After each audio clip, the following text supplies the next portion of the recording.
Salut tout le monde, j'espère que vous allez bien. On se retrouve aujourd'hui pour analyser le Bitcoin et l'Ethereum. Je vais aussi vous montrer quelques altcoins qui sont plutôt intéressants à analyser pour peut-être tenter des trades en long ou en short, mais surtout en long en ce moment vu que le marché est plutôt bullish. On est venu faire un nouveau plus haut, donc un nouvel ATH pour les Bitcoins aujourd'hui. On a eu un beau rejet, là, mais pour l'instant, on a eu un beau rejet, pour ça on s'est bien fait racheter, donc c'est pas si mal. Je pense qu'on pourrait clairement, durant le week-end ou durant lundi prochain ou durant la semaine prochaine, faire vraiment un nouvel ATH puis vraiment venir briser l'ATH parce qu'on a vraiment énormément de momentum en ce moment. Puis on a également pas mal de meme coins qui ont bien pump, là, donc on a le PP, le WIF, le Flocky puis le Bunk qui ont fait genre 20% et plus aujourd'hui, donc c'est assez impressionnant de voir ça.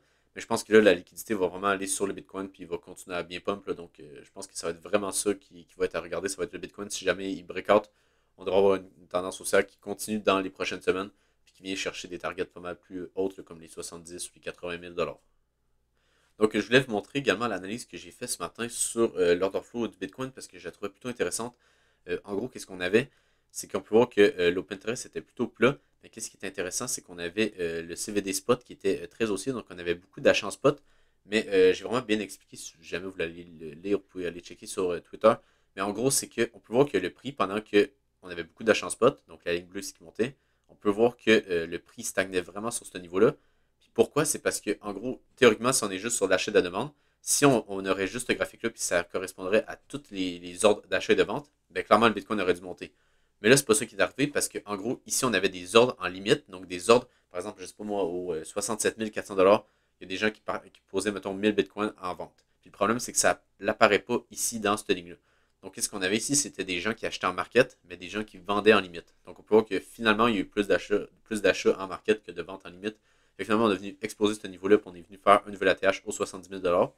Mais c'était quand même intéressant à analyser, puis on a souvent ce genre de cas-là, que soit qu'on vient stagner sur un niveau, puis qu'on a beaucoup d'achats en spot, puis là, c'est de voir si on a beaucoup de ventes en limite, ou si au contraire, si jamais on voit qu'il y a un petit peu moins d'achats en spot, ben, souvent on va dump à partir de la zone de résistance qu'on avait juste là. Il y avait également, on avait ici pas mal d'ordres en limite qui étaient placés juste là. Donc, c'est ça, on pouvait vraiment voir les ordres en limite qui étaient placés là, qui bloquaient le prix. Donc, on n'arrivait pas à passer pendant qu'il y avait beaucoup de monde en market qui achetait. Puis finalement, qu'est-ce qu'on a eu? C'est que je peux vous montrer juste là. C'est que en gros, si on va juste ici, on est venu vraiment venir chercher en gros tous les ordres en limite qui étaient placés juste là. Donc, c'est plutôt intéressant. Donc, en gros, ça bloquait le prix. On a eu beaucoup d'après ça d'ordres d'achat en market. C'est venu chercher toutes leurs ordres de vente. Puis après ça, d'un coup, boum, on a un gros rejet. C'est normal, hein, il y avait pas mal d'ordres de vente ici à venir chercher. Là, donc on avait sûrement plusieurs milliers de bitcoins à venir chercher. Puis on est bien venu les chercher. Donc c'est clairement ça, pour moi, c'est vraiment juste une entité, donc un endroit particulier qui se sont dit, bon, moi je veux vendre des bitcoins, comment que je fais? J'accumule la liquidité. Après ça, je viens faire un mouvement aussi. Je viens filmer mes ordres de vente. Après ça, ça le bien dump. Là, donc ça, c'est vraiment un mouvement qui est assez classique, qu'on a assez régulièrement pour vraiment quand vous voyez des grosses entités pour pouvoir soit vendre ou acheter des bitcoins, c'est souvent dans ce genre de configuration-là qu'ils vont le faire. Donc ben, justement, on peut voir juste ici la belle réaction qu'on a eue. Comme que je vous montrais, on est encore sur l'ATH de 2021. Donc on n'est pas réussi à closer en 1 heure ou en 4 heures au-dessus, mais je pense que quand ça va être le cas, ça devrait être. On devrait avoir un beau pump. Mais ouais, pour l'instant, on est vraiment juste venu faire une petite recherche de liquidité. On est venu chercher la petite zone de demande juste ici. Donc, si je mets comme il faut, on est venu chercher cette demande-là. On n'est pas encore venu chercher la zone de faire le gap en 1 heure que je vous parlais ici. Ça se peut qu'on vienne jamais la chercher et qu'on fait juste continuer à pump parce que pour l'instant, l'order flow est plutôt bullish. Donc, ça se pourrait très bien. Puis, si on va en 15 minutes, on peut voir qu'il n'y a pas eu grand-chose. On est juste revenu chercher la zone de supply qu'on a juste là. Donc, ça va vraiment dépendre de ce qui va arriver. Soit qu'on se fait rejeter de ce niveau-là, puis que là, on redescend et on va chercher des niveaux plus bas. D'après moi, ça devrait être ça qui devrait arriver. Mais si jamais on est plutôt bullish, comme que je pense que c'est plutôt ce qui va arriver, c'est qu'on va plutôt avoir une tendance haussière qui continue. Puis que par exemple, ici, on vient juste chercher la petite zone de demande qu'on a là pour après ça avoir un mouvement haussier pour venir chercher un nouveau plus haut. Puis ouais, c'est ça. Si jamais on casse la zone de demande que ici, pour moi, il y a pas mal de chances qu'on revienne minimalement chercher la mèche juste après la mèche de liquidation. Donc ça serait ma target qui serait au minimum. Puis si jamais on vient faire un nouveau plus bas par rapport à cette mèche-là, ben là, ça pourrait confirmer en gros euh, peut-être une sorte de petite réaccumulation, quelque chose comme ça, dans le sens que ici, on aurait en gros une recherche de liquidité avec ce mesh-là. On vient dump, on vient chercher par exemple pas mal plus bas, on vient chercher la zone ici, par exemple, ce niveau-là qui pourrait être intéressant pour après ça, là, venir faire notre tendance haussière. puis là, venez chercher les 80 000 $. Donc en gros, il y a vraiment ces deux solutions-là pour moi, à mon avis. Donc soit ici qu'on breakout directement, parce qu'on a beaucoup de momentum lors of le bullish, ou on se fait rejeter de la zone de supply que je vous montrais ici. Puis que là, après ça, là, on pourra voir c'est un mouvement baissier qui serait quand même important. Là. Donc si on prend la règle, on peut voir ici que ça serait environ moins 10%, moins 11%. Donc ouais, ça serait à surveiller, mais je pense qu'il y a vraiment, on est vraiment sur un niveau assez décisif pour le Bitcoin de soit qu'on continue notre tendance haussière ou on a un petit dump, on vient chercher un petit peu plus bas avant de là vraiment vouloir partir, puis ben, venir chercher des niveaux plus hauts. Pour l'Ethereum, ben, c'est autant bullish là, que dans les derniers jours. Là, on fait vraiment des niveaux plus hauts après des niveaux plus hauts par rapport pour cette année, par exemple. On n'est pas encore sur l'ATH qui se situe au 4877 $.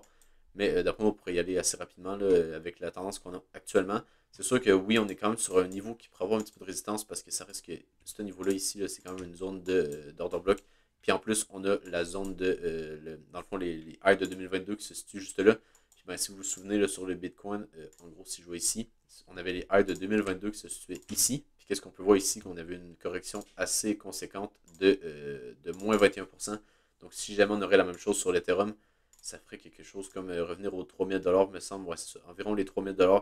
Que ça nous ramènerait? Ça nous ramènerait en gros à la zone de faire le gap en weekly qu'on avait juste là. Donc ouais, ça se pourrait aussi, mais ça reste que la tendance est haussière, donc il ne faut pas nécessairement être trop bearish en ce moment. Ça se peut ici qu'on ne vienne même pas avoir de rejet de ce niveau de résistance-là, puis qu'on pump directement pour venir chercher un nouvel ATH. C'est très possible avec l'Ethereum, comment il est bullish actuellement. Sinon, on peut voir en plus petit time frame. Donc, en gros, je vous avais montré ici qu'on était plutôt bullish sur ce niveau-là. Finalement, on a bien eu le biais ici bien effectué. Là, donc, on est venu faire un niveau plus haut. En gros, juste ici. Donc, à partir de ce high-là, on est venu faire un niveau plus haut. Après ça, on peut prendre la zone de Fibo. On peut peut-être, ouais, je pense qu'on peut mettre celle-là ici. Parce que, en gros, pourquoi que je prends ce niveau-là puis pas lui ici, c'est parce que ce mèche-là ici est venu faire ce mouvement-là ici. Donc, en gros, on a eu ce mouvement-là. Puis cette mèche-là est venue faire ce mouvement-là. Donc c'est pour ça que j'ai pris cette zone-là, mais en gros, vous pouvez prendre les deux, ça ne changera pas grand-chose sur votre analyse. C'est juste que les fibos vont être un petit peu différents, mais on peut voir que, en gros, on est revenu parfaitement dans la zone de rechargement de long de ce mouvement-là ici. Donc ça, c'est vraiment ça qu'on a souvent, là, qu'on vient de rechercher la zone de rechargement de long, surtout en bull run. On vient chercher ce niveau-là, puis directement, on a pas mal de rachats. Puis on vient faire quasiment des nouveaux plus hauts sur l'Ethereum. Je pense que ça va être le cas si jamais le Bitcoin est bullish. Ça m'étonnerait que l'Ethereum il soit laissé derrière. Là, on devrait avoir une tendance qui est haussière. Sinon, si j'ai pour l'Ethereum un niveau qui pourrait être intéressant pour tenter un long, ça serait ce niveau-là. Donc en gros, la mèche juste après la mèche de liquidation. Donc on a quand même pas mal de setup là, ces temps-ci qui ressemblent à ça. Donc en gros, on a une mèche de liquidation. On attend de revenir sur ce niveau-là avant de tenter un long.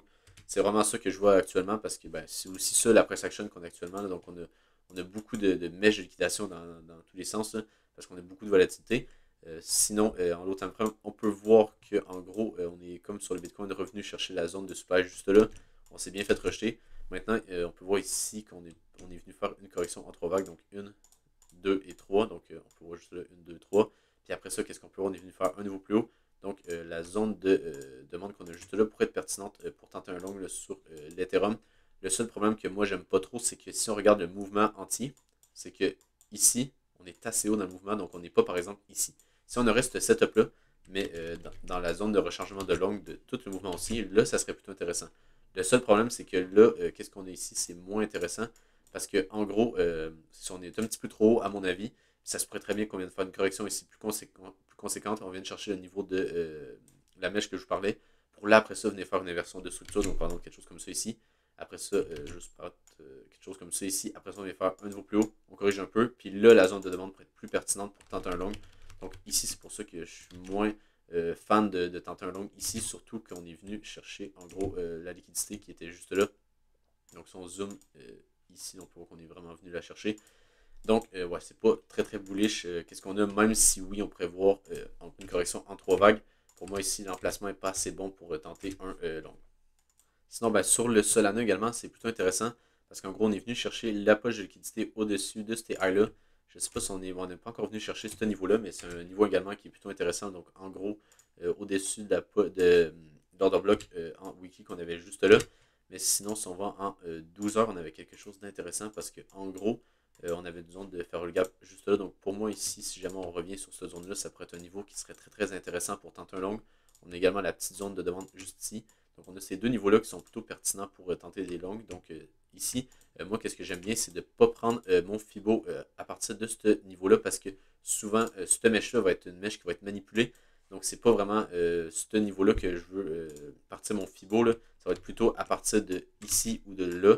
Donc, je pourrais le partir, par exemple, à partir de là. Donc, ça pourrait être notre bottom parce qu'ici, il a été manipulé. Tandis que ici, théoriquement, il ne serait pas manipulé. Ou en tout cas, moins. Donc, ça pourrait être vraiment le vrai bottom sur le Solana. Puis après ça, on peut voir qu'on a les 0,32 qui correspondent également avec la zone de Ferrell Gap en 12 heures que je vous parlais. Puis sinon, on a également, en gros, tout ce niveau-là ici. Donc, on a la petite zone d'order block en 4 heures. Ouais, c'est ça qui se situe juste là. Puis sinon, on a la grande zone d'order block en 12 heures qu'on a. Mais ouais, pour moi, ici, ça serait plutôt pertinent d'avoir un petit registre sur le Solana. Revenez sur ce niveau-là avant de pump. On a également la petite zone de Ferrell Gap en 4 heures. Donc, en gros, qu'est-ce qui pourrait être pertinent, c'est que si on va en 12 heures, on peut voir que ici, on peut réduire la taille de notre Ferrell Gap. Donc, en gros, au lieu de prendre tout ce niveau-là, donc en gros, au lieu de prendre tout ce niveau-là, on peut réduire notre zone à, en gros, on enlève ça ici, puis on garde juste la zone de Ferrell Gap en 4 heures, vu qu'elle est inclue dans la zone de Ferrell Gap en 12 heures. Puis après ça, qu'est-ce qu'on peut faire, c'est qu'on peut aller en 1 heure, puis voir qu'est-ce qu'on a. Puis on peut voir que théoriquement, si on aurait à tenir la zone de Ferrell Gap 12 heures, qu'est-ce qui pourrait être pertinent, c'est en gros, de venir chercher la petite zone qu'on a juste là. Donc, en gros, ça correspond également à la zone en 4 heures, mais celle-là, c'est en 1 heure. Donc, en gros, ce niveau-là ici pourrait être très pertinent. Ça pourrait être notre bottom. Donc, ça, c'est un petit peu une manière de raffiner ces zones de Ferrell Gap ou ces zones de demande ou de supply. C'est un petit peu la même chose. Donc, on part d'une grande time frame, puis après ça, on réduit en plus petite time frame pour pouvoir qu'ici, on aurait une zone qui est plutôt intéressante. Donc, par exemple, au lieu, si on va 12 heures, je ne sais pas, moi, vous voulez mettre un ordre d'achat ici. Donc, par exemple, juste là, avec un stop loss, par exemple, en dessous de cette bougie-là, ben là, ça vous fait un stop loss de 6,24%. Puis après ça, pour avoir un RR par exemple, 2, ça prend un mouvement qui est pas mal plus élevé. Tandis que, par exemple, si on met notre entrée ici, ben là, ça nous fait un RR de 3,76 pour le même setup, tandis qu'ici, on était sur un 2,17. Donc là, directement, on peut voir qu'on a une grosse différence.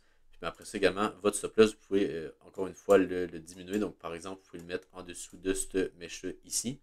Donc, par exemple, juste là, ça nous ferait un stop loss à 4,76%. Au lieu de, on était sur, ici, on était sur 6,06%. Donc, déjà, vous pouvez voir que, par exemple, juste en faisant ça comme ça, puis en allant en 1 heure, puis en raffinant ici, vous passez d'un setup de 2 heures à 5,69 heures. Ça reste que, sûrement que si le prix a à avoir un bottom ici, ça devrait être sur ce niveau-là. Donc, ouais, ça, c'est plutôt intéressant de tenter ça, puis surtout de se pratiquer pour vraiment réduire ces zones-là. Puis au lieu de, par exemple, avoir des grandes zones de demande en 12 heures, par exemple, vous pouvez enlever ça ici, puis juste garder la petite zone de demande en 1 heure qu'on a juste là. Donc, ça, c'est vraiment dur de faire ça parce que souvent, on va se tromper, puis on va prendre des zones qui ne sont pas nécessairement pertinentes. Mais à force de le faire, ben, vous allez voir que ça revient toujours un petit peu au même. Puis que dans nos zones de faire le gap en 12 heures, après ça, on va en avoir une en 4 heures, après ça en 1 heure. Même chose dans les zones de demande. Puis ben, vous allez pouvoir voir que quelle zone de 12 heures, dans notre zone de 12 heures, quelle zone va être pertinente en 1 heure à venir chercher. Puis après ça, ben, ça va être simplement d'exécuter en attendant qu'on vienne chercher ce niveau-là. Si jamais on a une belle réaction, ben, de tenter un long pour aller après ça, ben, targeter un niveau plus haut.